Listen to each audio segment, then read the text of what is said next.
Everyone, आपके screen पे show हो रहा है नौसिया एंड वोमिटिंग। चलिए समझते हैं हम चीज़ों को। ये आपके काम का है, सेहत से जुड़ा हुआ मैटर है। आप ध्यान से इसको देखेंगे, लास्ट तक देखते हैं तो आपको कुछ ना कुछ समझ में आएगा कि मेडिकली जो टर्म टेक्नोलॉजी है वो क्या है। दरअसल में नौसिया का मतलब होता है जी मिचलाना, ठीक है, जी मिचलाना। और इसको आप अपने भाषा में समझ सकते हैं कि उबकाई जैसे होना। जैसे किसी को आप कहते हैं ना, फलाने का जी जो है वो मचल रहा है। अब कुछ खाने के लिए नहीं मचल रहा है, उल्टी करने के लिए मचल रहा है, यानी लग रहा है कि अब उल्टी उल्टी जैसा हुआ है लेकिन हो नहीं रहा है।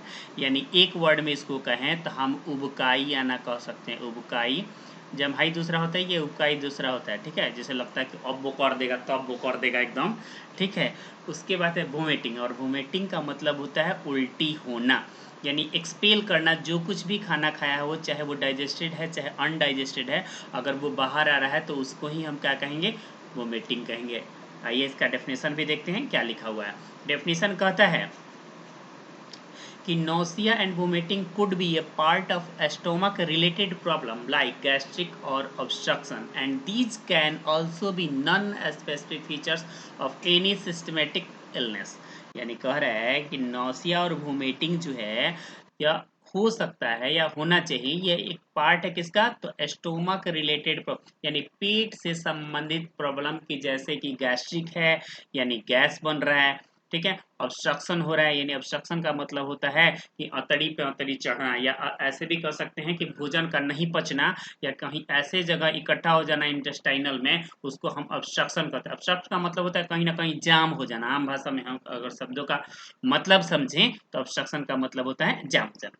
And these can also be a non-specific। non-specific का मतलब होता है कि किसी खास वजह से नहीं। non-specific का मतलब होता है किसी खास वजह से नहीं। Features of any systematic illness, यानी किसी दूसरे तरह की बीमारी हो सकती है जो एक तरह से सिस्टमेटिक है, यानी एक ढंग की बीमारी हम कह सकते हैं। यहाँ आता है कि vomiting associated with abdominal distension. Abdominal distension का मतलब होता है कि पेट एकदम चढ़ा चढ़ा लग रहा है, पूरा फूला हुआ है, तना हुआ है। कॉन्स्टिपेशन का मतलब होता है कब्ज होना। कॉन्स्टिपेशन का मतलब कब्ज होना, यानी ठीक से भोजन का नहीं पचना ही हम कब्ज कहलाता है। May be symptom of intestinal obstruction. देखिए ऑब्स्ट्रक्शन ऊपर भी था, नीचे भी ऑब्स्ट्रक्शन हो रहा है। यानी इंटेस्टाइन जो है वो कितने प्रकार का होता है, दो प्रकार का होता है। कौन कौन होता है, एक लार्ज इंटेस्टाइन होता है और दूसरा स्मॉल इंटेस्टाइन होता है। तो स्मॉल और लार्ज इंटेस्टाइन में जो डाइजेशन का पूरा कंप्लीट प्रोसेस होता है वो स्मॉल इंटेस्टाइन में ही होता है, यानी पूरे फूड का डाइजेशन स्मॉल इंटेस्टाइन में होता है। तो यहाँ कह रहा है अगर ऐसी स्थिति बनती है तो उसको तुरंत ही यानी इमिडिएट ही हमें क्या करना चाहिए, हॉस्पिटलाइजेशन करना चाहिए। यानी हॉस्पिटल में उस बंदे को या बंदी को जो भी है उसको भर्ती करना चाहिए। समझ में आ रहा होगा, उम्मीद है कि आप समझ रहे होंगे कि उल्टी क्या है, नौसिया क्या है, या वोमिटिंग जैसा क्या होता है। वीडियो में मेरे अंत तक बने रहें, मजा आ जाएगा, आपको समझ में आएगा। अच्छा लगे तो आप लाइक कर सकते हैं, नहीं लगे तो कोई बात नहीं है, आप डिसलाइक करके भी भाग सकते हैं, ऐसे करना नहीं। आगे देखते हैं कि इसका डायग्नोसिस क्या है। डायग्नोसिस का मतलब होता है कि इसको हम क्या चेक करते हैं, फाइंड आउट क्या निकालते हैं, ठीक है, कि ये क्या है रियल में, वास्तव में क्या है। तो यहाँ कहता है कि there could be many reasons of nausea and vomiting, यानी बहुत सारा कारण हो सकता है जिसके चलते क्या हो भाई, नॉसिया हो और वोमिटिंग हो, यानी उल्टी जैसा हो रहा हो या उल्टी हो रहा हो। कह रहे try to identify the cause while starting with the symptomatic treatment. कह रहा है कि आइए हम उसको क्या करते हैं, पहचानने की कोशिश करते हैं, आइडेंटिफाई करते हैं और उसका एक सिम्टोमेटिक ट्रीटमेंट करते हैं, यानी एक ढंग से उसका हम ट्रीटमेंट करते हैं कि कैसे ठीक करेंगे। अगले पॉइंट में बताया जा रहा है कि the various causes may be vertigo. Vertigo का मतलब होता है चक्कर आना। वर्टिगो का मतलब क्या होता है, चक्कर आना है। अगर चक्कर आने के चलते किसी को उल्टी हो रहा है या उल्टी जैसे हो रहा है। जीआई प्रॉब्लम का मतलब होता है गैस, यहाँ जी से होता है गैस्ट्रो इंटेस्टाइनल। इंटेस्टाइनल यानी तड़ी में किसी तरह का कोई दिक्कत हो रहा है, इंटेस्टाइन में दिक्कत हो रहा है, वो हो सकता है। सिस्टमेटिक इलनेस हो सकता है। अच्छा, अर्ली प्रेगनेंसी हो सकता है, यानी प्रेगनेंसी के शुरुआती दौर में भी क्या होता है, तो उल्टी और उल्टी जैसा मन होता है। अच्छा, रीनल फेल्योर, अगर रीनल का मतलब यहाँ किडनी होता है, किडनी का मतलब रीनल होता है मेडिकल टर्म में, तो अगर किडनी फेल्योर की तरफ जा रहा है, क्रेटनिल का लेवल बढ़ा हुआ है, तो उस कंडीशन में भी उस व्यक्ति को क्या होगा, उस पेशेंट को क्या होगा, तो उसको उल्टी होगा, उल्टी जैसा महसूस होगा, ठीक है, या बहुत मात्रा में उल्टी कर भी सकता है।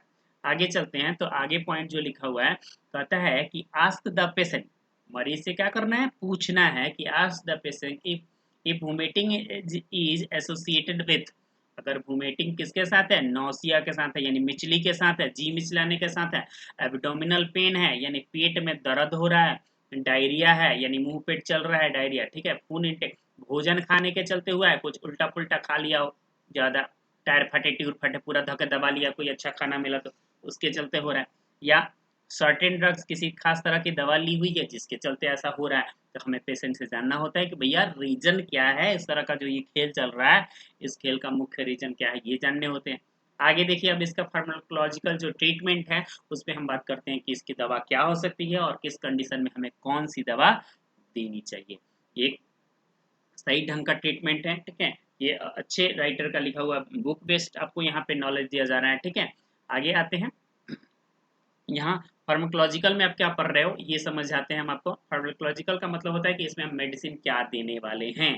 कह रहा है कि stable patient need oral systematic treatment, यानी सबसे पहले पेशेंट जब जो है स्टेबल ना हो, जब तक थोड़े आराम की अवस्था में ना हो, तब तक भैया इसको क्या पिलाओ, ओरल सिस्टमेटिक ट्रीटमेंट दो, यानी ओरल में क्या पिलाओ, उसको ORS पिलाओ, इलेक्ट्रिक इलेक्ट्रिक पाउडर पिलाओ, ठीक है, इलेक्ट्रिक पाउडर पिलाओ इसको, ठीक रहेगा। कह रहा है कि वाइल, जबकि सिक पेशेंट विल नीड इंजेक्टेबल, अगर इससे नहीं मान रहा है या काबू नहीं हो रहा है, कम नहीं हो रहा है, तो क्या करना है, सुई लगाना है, सुई लगाना है सिम्टोमेटिक ट्रीटमेंट के लिए, और क्या करना है, आईवी फ्लूइड्स लगाना है, यानी उसको पानी चढ़ाने की नौबत आ सकती है। आईवी का मतलब इंट्रावेनस, फ्लूइड का मतलब होता है लिक्विड, अब वो वायरल हो, मेट्रॉन हो, ठीक है, नॉर्मल सलाइन हो, जो कुछ भी जरूरत पड़ता है रिक्वायर्ड के हिसाब से, तो उसको हम क्या करेंगे, देंगे।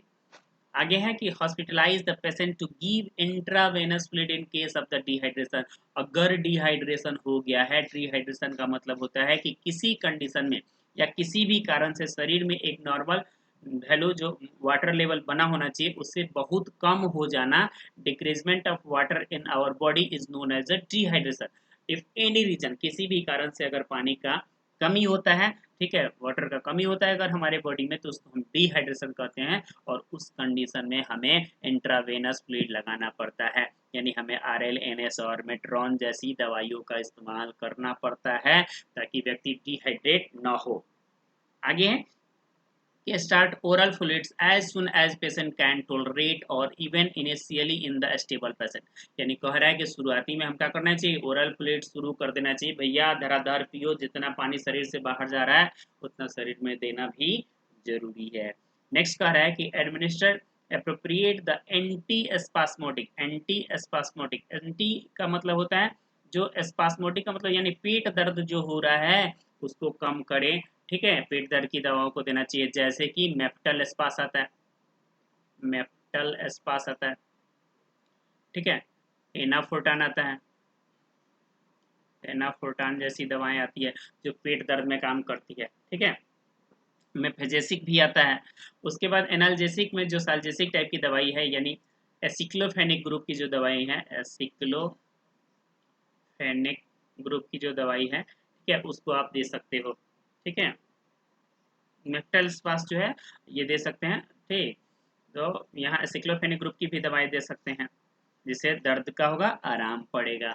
अच्छा, इसके बावजूद भी अगर कम नहीं हो रहा है तो आगे कह रहा है कि इंजेक्शन और टैबलेट देना है किसका, ओंडेस्ट्रॉन का देना है, यानी ओंडेम आप दे सकते हो, ओंडेम जो मार्केट में आता है, कितना देना है, 8 mg देना है, आईवी या ओरली, आईवी का मतलब इंट्रावेनस दें या सीधे टैबलेट खिलाएं। कह रहा है कि इसका रिपीट डोज जो है वो 6 से 8 घंटे पे दोहराया जा सकता है 8 mg को, ठीक है। कह रहा है इफ नीडेड, यदि जरूरत पड़ी तो हम कितने 6 और 8 घंटे के बाद हम उसे रिपीट कर सकते हैं, और इसके बाद भी अगर ठीक नहीं हो रहा है तो हम इंजेक्शन या टैबलेट किसका दे सकते हैं, मेटोक्लोप्रामाइड का दे सकते हैं, जो 10 mg है वो चाहे IM कर दें यानी इंट्रामस्कुलर सुई दे दें, इसको हम रिपीट कर सकते हैं 6 से 8 घंटे के बाद, इसको दोबारा रिपीट कर सकते हैं।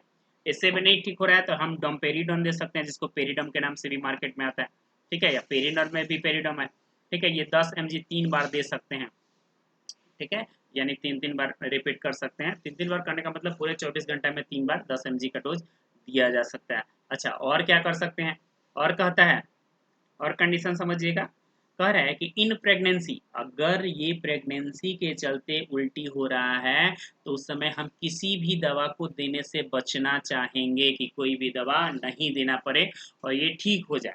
अगर उसके बाद भी अगर नहीं हो रहा है, ऐसा अगर पॉसिबल हो जा रहा है कि बिना दवाई दिए अगर ठीक है तो ठीक है, अच्छी बात है। नहीं तो हमें टेबलेट या इंजेक्शन दे सकते हैं, प्रोमेथाजिन 25 mg यानी फेनार्गन या एवोमिन के नाम से मार्केट में अवेलेबल है, उसे हम दे सकते हैं। ये जो है ये सेफ दवा है, किसमें, तो प्रेगनेंसी के कंडीशन में। हम प्रेगनेंसी के कंडीशन में ध्यान रखेंगे कि फटाफट कोई दवा नहीं देंगे।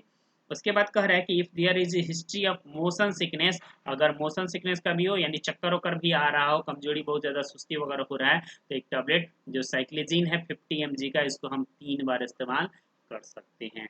डोम्पेरिडन हम 10 mg का सिरप या टैबलेट दे सकते हैं, जो 3 से 4 टाइम ही दे सकते हैं। पावर कितना होना चाहिए, 10 से 20 mg, यानी 20 mg अगर हम 3 बार देते हैं, 3 से 4 बार, तो 20 का 80 यानी पूरा डोज 80 mg ही होना चाहिए, यानी 8 गो टैबलेट दे सकते हैं। ठीक है, 8 को 8 दहिया 80 यानी 10 mg का दे सकते हैं, तो 24 घंटे में, इससे ज़्यादा हम नहीं देंगे। कह रहा है फॉर चिल्ड्रन, अगर ये बच्चे में समस्या हो रही है तो हम 0.25 या 0.50 mg ही दे सकते हैं पर केजी वेट के हिसाब से। अगर बच्चा मान लीजिए, बच्चा अगर मान लीजिए कि 10 केजी का है तो हम 1 केजी में कितना देंगे, 0.25 से 5, तो इसमें हम गुना कर लेंगे, यहाँ दशमलव हटेगा तो कितना, डबल जीरो हो जाएगा, यहाँ 250 हो जाएगा, और यहाँ पे ये देखिए यहाँ से 0 यानी 2.5 mg की दवा हम दे सकते हैं बच्चे को। ठीक है, उसके बाद है मेटोक्लोप्रामाइड है, जो 10 mg टैबलेट या इंजेक्शन फॉर्म में 10 से 15 mg ओरली दे सकते हैं, 4 बार के करीब में आप दे सकते हैं। ठीक है, times a day in 30 minutes before the meal, यानी भोजन करने के आधे घंटे पहले इसको हम दे सकते हैं ताकि उल्टी और उबकाई न हो। 10 mg जो है हम इंट्रावेनस दे सकते हैं, जो कि बिल्कुल स्लोली देंगे, 1 से 2 मिनट का समय लेंगे इसको देने में, जितना स्लो देंगे उतना ही अच्छा रहेगा। अच्छा, लीवोसल्प्राइड है, लीवोसल्प्राइड भी उल्टी अगर नहीं रुक रहा है तो इसको 25 mg में टैबलेट या हम इंजेक्शन में दे सकते हैं, जिसका उपयोग 3 टाइम ही हो सकता है। ठीक है, स्टेमटिल भी मार्केट में आता है, स्टेमटिल, स्टेमटिल जो उल्टी नहीं रुक रहा है, इसको हम आईएम ही केवल करते हैं, इसका इस्तेमाल कर सकते हैं। तो आप इस सब चीज़ों से अपनी बीमारी से बच सकते हैं। अच्छा, और इससे होने वाले अवॉइड में बच सकते हैं, जैसे भोजन बेकार की चीज़ों को करने से बचें, जो खाली है ढका हुआ भोजन नहीं उसको लेने से बचें। ठीक है, पानी जो है वो कंटामिनेटेड पानी हमको नहीं पीना होगा, इन सब से हमको बचना होगा। तो इस तरह से आप अपने इन तबीयत हुए खराब तबीयत को ठीक कर सकते हैं। इतना है मेरे से द्वारा। ठीक है, तब तक मिलते हैं नेक्स्ट वीडियो में। धन्यवाद देखने के लिए।